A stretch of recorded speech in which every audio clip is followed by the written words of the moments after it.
মুক্তিযোদ্ধার মেয়ে মুনিয়া ধর্ষণ এবং হত্যাকাণ্ডের মামলার দুইটি তদন্ত হয়েছিল। একটি গুলশান থানা করেছিল আর একটি পিবিআই করেছিল।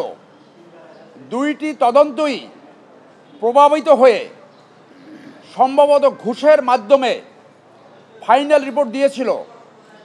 পিবিআইয়ের ফাইনাল রিপোর্টের বিরুদ্ধে আমরা নারাজি দিয়েছিলাম। নারী ও শিশু নির্যাতন আদালত আমাদের নারাজি খারিজ করে দিয়ে সেই প্রভাবিত পুলিশ রিপোর্ট গ্রহণ করেছিল।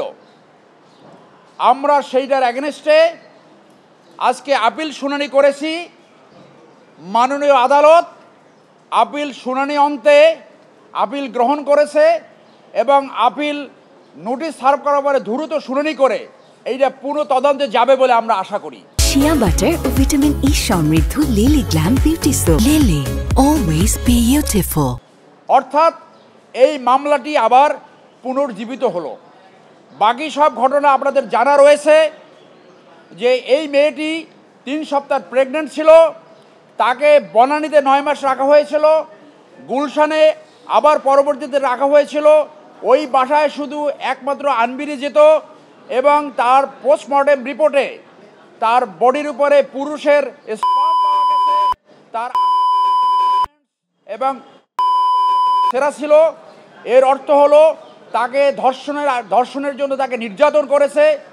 তাকে যে রশির সাথে ঝুলিয়ে রেখেছিল সেইখানে তার পা বাঁকা অবস্থায় খাটের সাথে লাগানো ছিল।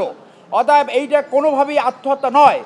কোর্ট আমাদের সাবমিশন শুনে আপিল গৃহীত হয়েছে এবং দ্রুত এই আপিল নিষ্পত্তি হয়ে আমরা আশা রাখছি এই মামলা আবার তদন্তে যাবে এবং তদন্তের মাধ্যমে এই যে ভিকটিম পরিবার এবং বাদী তারা ন্যায় বিচার পাবে এবং বাংলাদেশে এরকম ঘটনা যাতে আর কখনো না ঘটে। কেউ আইনের উপরে নয়। লর্ড ডেনিং যেটা বলে গেছিল যে যত বড়ই হোক না কেন আইনটার উপরে, সেইটা প্রমাণিত হবে।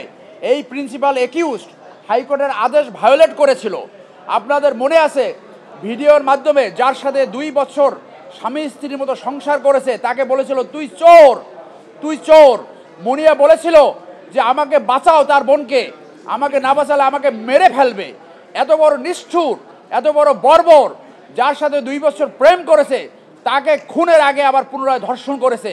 এইটার বিচার যদি না হয় তাহলে আমাদের দেশে ন্যায় বিচার মারাত্মকভাবে বাধাগ্রস্ত হবে।